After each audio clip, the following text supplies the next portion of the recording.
Investors. You have seen them on YouTube, TikTok and television. They seemingly have the skill to pick the right stocks with ease and confidence, generating wealth out of thin air. Some live a life in luxury with expensive cars, exotic vacations and huge houses. So, you also decide to become an investor yourself. But the more you look into it, the more discouraging it gets. You feel overwhelmed by many articles, videos, analysis and even entirely different strategies. And every investor, every finfluencer you listen to says something different, often contradicting what others told you before. It is hard to tell good advice from bad, so you are tempted to give up before you even started. But what if I told you that it's not as complicated as it seems? What if I told you that the best place to start is not by opening a brokerage account and buying some stocks, but by building an investor mindset? Because despite many believing the contrary, investing is not an IQ test. It is rather a test of character, and at the core of every investment lies a philosophy. A fixed set of principles that can guide you through this journey and help you to choose the right path. Anyone can do it and be successful, and you can do it too. By the end of this video, you will know the 6 most important parts of this mindset that will help you to be a better investor or get you started investing, regardless if you're brand new to the markets or are already a seasoned veteran. The first thing that you should ask yourself even before starting to invest is, why am I investing? What do I want to achieve? See, investing is a, depending on how you do it, more or less sophisticated financial technique that millions of successful people use for wealth accumulation. For me, it represents a strategic approach to financial freedom. But success, as so often, doesn't come overnight. You should rather see it as a journey to shape your financial future, and at its end, it can give you the ultimate luxury and the most valuable commodity in today's fast-paced world. And that is not a Lamborghini or a penthouse apartment in Manhattan. It is the freedom of time. The freedom to do what you want, when you want it. But this journey is not without dangers, and many people get lost along the way and stop before they reach their goal. But how do you even know when you reach the finish line? How do you know when to slow down or sit back for a bit? How do you know that it is enough? The best investors and the richest people have a clear vision of what they want to accomplish, and they work towards this goal relentlessly. This can be something as simple as saving for retirement, or saving money to buy a house for you and your family. But it can also go as far as trying to build up enough wealth and passive income to retire early and live off of your investments. It doesn't need to be something flashy, but if you don't have a goal, I can say with absolute certainty, there is no chance that you will ever reach it. So, the first part of an investor mindset is to have a concrete goal in mind of what you want to achieve. Having such a clear goal will make it much easier for you to keep your long-term motivation and focus that you will need to make the right investment decisions. Not only that, it will also help you to keep your emotions in check and stay on the path that you choose for yourself, even if the market takes a detour. But I'm getting ahead of myself here. First, to define your goal, you should ask yourself such vital questions as, what are my intentions for the funds that I'd like to invest? What do I want to invest for? What is the time frame I have for my investments? Till when do I want to achieve my goals? And last but not least, how safe should my investments be? What kind of volatility can I endure? Can I still sleep at night if the market crashes and my investments drop by 20%, 30%, or maybe even 50%? Or will I panic and sell, destroying everything I built up to this point?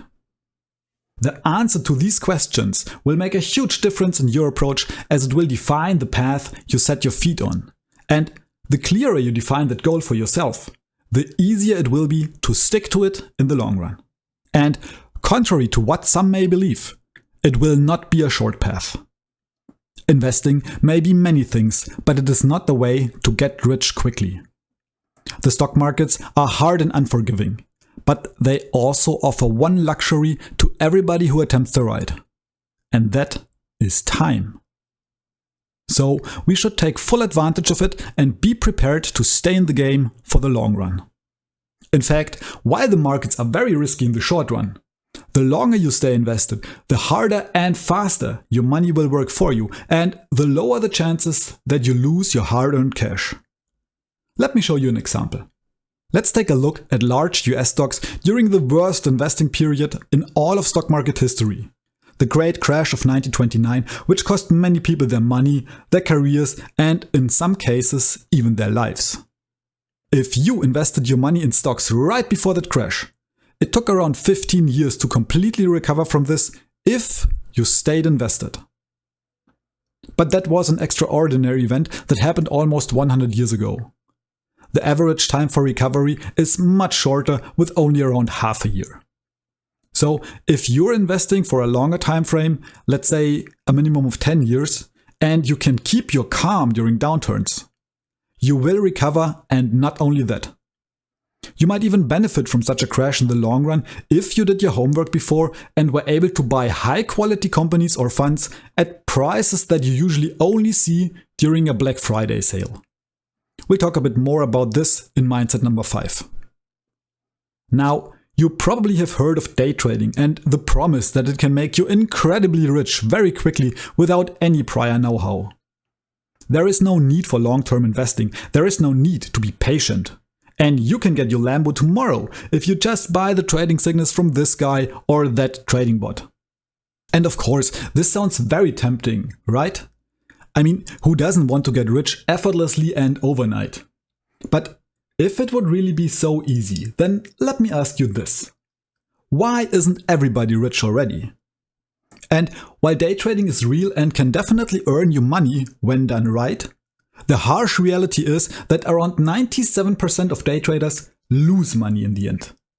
And this brings me to the second mindset, which is practice patience and focus on the long term.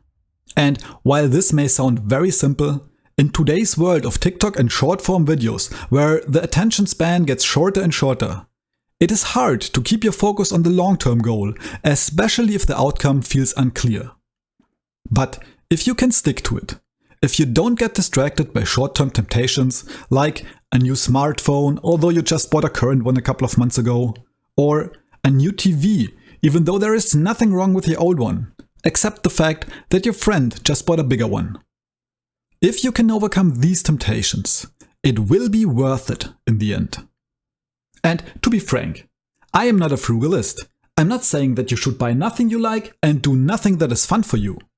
I'm only saying that you should question the intentions behind your purchases and only buy something if you really want or need it. Not because your neighbor has it too. Let's look at one example. Warren Buffett is probably the world's most prolific and well-known investor. He's also very frugal and still lives in the house he bought for a bit over $30,000, putting most of his money in his investments and letting it grow. But what many people forget is that he's been doing this for 80 years already. And he did earn half of his immense wealth only in the last 10 years when he was already over 80 years old. And it gets even crazier. His wealth grew by more than 30% in the last 2 years alone. So from these 80 years he's been doing this, the last ones were by far the most impactful. This is the magic of compounding. And while the concept of compounding has been around for a very long time, it is hard to grasp because our human brain is just not wired to think in exponential curves. And if you now think, yeah, well, that's Warren Buffett, but I didn't start investing at the age of 11. I'm already in my 30s or 40s, so is it even worth it anymore? Or am I too late? Does it even make sense to start now? The answer is a resounding yes. If you zoom in, the curve is exponential at any point in time. So if you don't have an investment horizon of 80 years or more, you might not become a billionaire. But what you can achieve in 20 years will still astonish you. And the longer you can keep doing it, the better it gets. Of course, the constant ups and downs of the stock market can be scary. And on paper it sounds very simple to just keep holding on to your stocks forever. But It is easier said than done when the market crashes and all your positions turn red. On the other hand, it can be equally difficult to keep your stocks if they are up by a decent amount for fear that they might fall again. So, the stock market is wired to drive inexperienced investors to make the wrong decisions if they listen to their emotions. This is the reason for mindset number 3, which is, don't let your emotions get in the way. This ties in closely with mindset number 1, having a goal, as it will be much easier to keep your calm and don't overreact if you can focus on just that. If you don't have a goal or a clear strategy in mind, it becomes very easy for your greed and your fear to kick in. When you see everybody bragging about their huge returns on Reddit or X, or when you hear influencers talking about this once-in-a-lifetime opportunity and everybody except you is already browsing through the catalog of Lamborghini to choose their next car, it is important to take a step back and think. How real is this opportunity really? Does it even make sense to get in now, or am I already too late? In the end, you'll want to answer the question, how well does it fit my strategy, and does it really bring me closer to my personal goal? And if the answer is no, you need to stay disciplined and keep your fingers off of this investment. The same is true the other way around. If the market crashes and all your stocks are down, it is easy to let your sweaty palms and your racing heart convince yourself that you should get out as long as you still have any money left. If you see your retirement money going off in flames, it is easy, especially for new investors that have never experienced such a crash before, to panic and sell. But instead of panicking, you should ask yourself, are the companies I invested in still good ones? Do I think that they can keep compounding and earning money over time? Or did something fundamentally change that justifies getting out now? If this is not the case and you did your homework in advance, such crashes can even be a blessing in disguise. Because now the market just gives you the chance to get high quality companies at a bargain. And as I showed you before, most crashes don't take too long to recover, at least from the perspective of a long-term investor. And when the panic dies down, when the bulls get the upper hand again, you are now the proud owner of high-quality bargains that the panic sellers couldn't get rid of quick enough just a couple of months before. But if you do find that your investment is not good anymore, because maybe the fundamentals of the company went downhill, maybe the market sentiment switched away from it, or maybe the products or services of this company are not relevant or up to date anymore, then you should remember mindset number 4. Don't be afraid of failure and don't stick to your decisions if they are bad. Of course, it is not easy to know when to cut your losses or when to hold on tight to your investments. But it is important that there is no such thing as a sure thing in the stock market. And seeing your positions in the red does not automatically justify giving up on them. As the legendary basketball coach Mike Cronin said, winners know why they win, but losers don't know why they lose. See, successful investors acknowledge that they don't have all the answers. But they are open to learn from their mistakes and are adaptable. The investing landscape is constantly changing, so it is necessary to stay on your toes and react to changing market conditions or technological disruptions. Remember that this one failure that feels so stupid right now and that you don't even want to admit to yourself is actually an essential part of succeeding in life. One big difference between successful investors and unsuccessful ones is that successful ones use such experiences to grow and learn. So even though it hurts to admit a mistake and it might feel like you are a complete failure for the moment, remember that this is just your ego talking. Don't be afraid, instead keep an open mind and embrace your mistake. Learn from it and use it to help you reach your goals. But how do you even know if an investment is good and fits your strategy or not? What many people forget is that a stock ticker is not some astral sign that simply moves up and down on a whim. It is the representation of a real-world company that sells products and services. That is why a successful investor always keeps mindset number 5 in mind.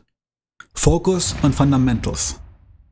They look at the company's financials, their business model, their management team and strategic position, and even the valuation of their stocks to determine if the company is a good investment and aligns with their personal strategy. On the other hand, they stay away from short-term hypes or trends, as these tend to end abruptly and with disaster. In a time of trending topics and instant information, such hot stock tips can be very seductive, as they are aiming to directly trigger your FOMO, your fear of missing out. The allure of a quick win can sometimes overshadow the need for in-depth research. But investing without such a deep understanding of a company's core values is like navigating a ship without a compass. Relying only on surface-level information and rumors will not give you the confidence and security to hold your positions in case of a downturn, or the knowledge to decide if you should sell your position. In fact, the opposite is true. You will be left with this nagging feeling that you might have missed something. The question in your mind if you should have done something differently. The uncertainty to not know what to do. Of course, there is always the possibility that you made a mistake or your plan didn't turn out as you hoped. But if you did your homework before and checked the fundamentals, then don't forget what you learned already and remember mindset number 4. Learn from your mistakes. If you do this consequently, you will get better and better with every investment that you do, even if it's an unprofitable one. And that brings me to the last mindset, mindset number 6, which is have fun doing it. Now you are on your path to become an investor. You have defined your goals and you settled in for a long journey of investing. You're starting to observe your emotions a bit closer and are trying to keep them in check. You are checking the fundamentals of your investments and keep using your mistakes to learn and become better and better at doing it. But all of this, even the most noblest of goals, isn't worth pursuing if you are miserable along the way. Investing, especially in individual stocks, is not for everybody, and that is okay. There are other ways out there that don't require you to keep a constant eye on your investments. Ways where you don't need to keep learning about different companies or investment strategies. Ways where you don't need to listen to the constant macroeconomic droning. One example of this would be the simple way of investing in a broad market ETF with a monthly savings plan. But if you choose the way of investing in stocks, if you start working on your mindset, don't forget that mastering it requires work and time. It is not something you can do in one day. If you choose to go down this path, the whole experience can be immensely rewarding, not only financially. The road to financial success can be paved brick by brick by starting your trip. Right now. Hey, you watched the whole thing to the end. That's incredible. But don't click off just yet. The making of this cost me quite some time in research, filming and editing. So if you enjoyed it, please make sure to subscribe to the channel and let me know your thoughts down in the comment section so I can do this kind of video more often. That being said, thank you so much for taking the time to watch it. Have a great rest of the day and good investing!